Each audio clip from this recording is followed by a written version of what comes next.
ओम साई राम। बाबा कहते हैं, मेरे बच्चों कैसे हो? हमेशा खुश रहना, चाहे सुख आए दुख आए, जैसा भी जो भी है, लेकिन हमेशा खुश रहना। क्योंकि हमारा चरित्र जो है, हमारा मन जो है, एक सुखी वातावरण का निर्माण करता है। आज मंगलवार है ना, और आज से मैं तुम्हारी सभी मनोकामना पूर्ण करूँगा। आज तुम्हारी बारी है मेरा आशीर्वाद पाने का। मेरे आशीर्वादों से तुम्हारे जीवन में बहुत सारे चेंजेस होने वाले हैं। मेरे बच्चों, मैं वादा करता हूँ कि तुम्हारे जीवन में आज से कोई भी निराशा नहीं होगी, कोई भी दर्द नहीं होगा, कोई भी तुम्हें धोखा नहीं देगा। और ना आज से तुम कभी रोओगे, मैं तुम्हें रोने ही नहीं दूंगा। तुमने बहुत कुछ सहा है, मुझे पता है। अब मेरी बारी है इन सब चीज़ों को ख़त्म करने की, तुम्हारे संकटों को ख़त्म करने के लिए, तुम्हारे दर्द को ख़त्म करने का। जो जंग तुम्हारे दुश्मनों ने शुरुआत की है, जो तुम्हारे लिए साजिश रच रहे हैं, मैं उन सब का जवाब देने वाला हूँ। कोई भी चीज़ इस दुनिया में असंभव नहीं है। मेरे लिए तुम और तुम्हारा यश बहुत महत्वपूर्ण है। फिर से मुस्कुराओगे तुम। मैं वादा करता हूँ कि आज से तुम शांति की नींद सो सकोगे। मेरा हाथ पकड़कर चलना, मैं हमेशा सही रास्ता दिखाऊंगा। तुम्हारी जीत तो पक्की है और मेरा आशीर्वाद सदैव तुम्हारे सर पर है। जिन जिन लोगों ने तुम्हें धोखा दिया है, तुम बस देखते जाओ उनको कैसे धोखा मिलता है। मेरे बच्चों, ये सब हमारे कर्मा है जो इस जन्म में हमें तकलीफ देते हैं।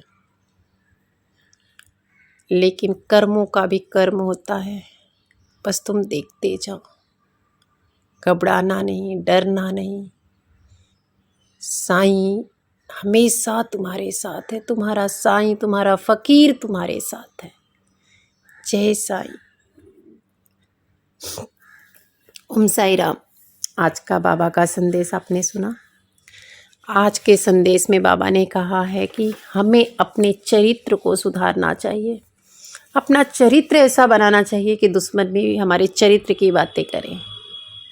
आपको पता है, जब भी श्रीलंका में सीता हरण के टाइम पे युद्ध हो रहा था, तो रावण और ये मेघनाथ और लक्ष्मण का युद्ध हुआ। उस युद्ध के दौरान लक्ष्मण ने जो है मेघनाथ की दाहिनी जो बाँह थी, भुजा थी, काट दिया और वो दाहिनी भुजा जा कर के रावण के आंगन में गिरा। दाहिनी भुजा का जब आंगन में गिरते ही जो मेघनाथ की पत्नी सुलोचना थी, वह समझ गई कि अब मेरा पति नहीं बचेगा, मर गया है या मर जाएगा। तो बिलख बिलख कर रोने लगी और रोते हुए अपने ससुर के पास जाती है और ससुर से कहती है, यानी ससुर कौन? रावण।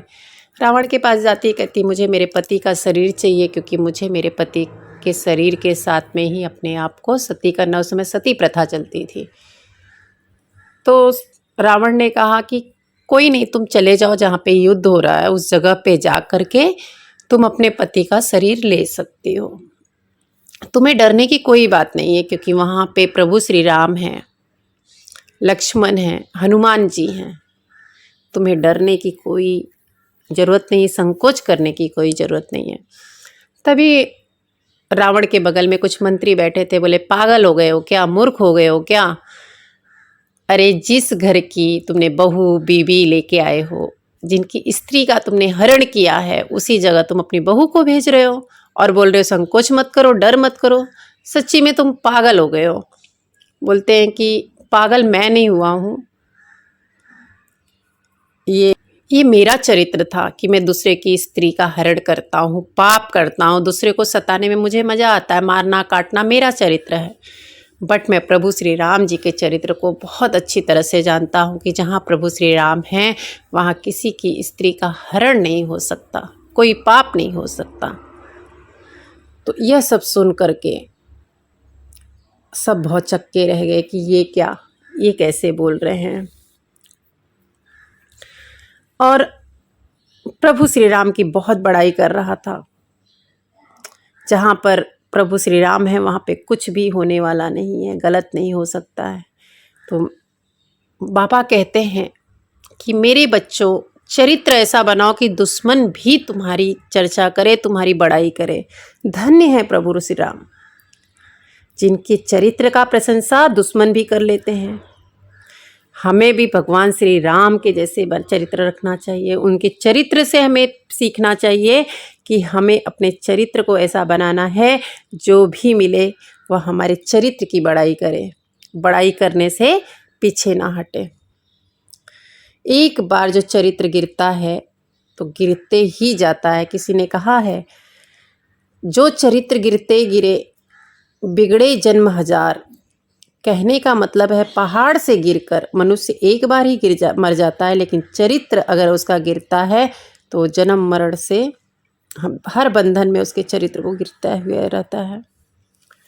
तो बाबा यही कहते हैं कि उसको बार बार जन्म लेना या मरना पड़ता है, उसका पूरा जीवन खत्म हो जाता है। इसलिए भगवान के चरित्र का खुद का चरित्र बनाना चाहिए। चरित्र ऐसा बनाना चाहिए जो हमसे मिले, और जो हमसे नहीं भी मिलता, जो हमारा दुश्मन है, वह भी हमारी चरित्र की प्रशंसा करे। रावण भगवान से डरता था तो भी अपनी बहू को कह रहा था कि तुम्हें जाने में कोई डर नहीं है, संकोच करने की जरूरत नहीं है, क्योंकि वहाँ पर भगवान श्री राम जी हैं, वहाँ कभी भी अन्याय नहीं हो सकता। तो मेरे बच्चों, अपने चरित्र को सुधारो, चरित्र सुंदर बनाओ। जय साईं, श्री साईं, जय जय साईं। आज का संदेश बाबा का आपको कैसे लगा? मुझे तो बहुत अच्छा लगा। आपको कैसे लगा कमेंट बॉक्स में ज़रूर। आजकल मैं देखती हूँ कोई लाइक नहीं चिपकाता, तो प्लीज़ आप लोग लाइक चिपकाइए, शेयर करिए, कमेंट करिए, मुझे भी प्रोत्साहन मिलता है, तो जिससे कि मैं और नए संदेश टाइम निकाल करके आपको भेजते रहूं। जय साईं, श्री साईं।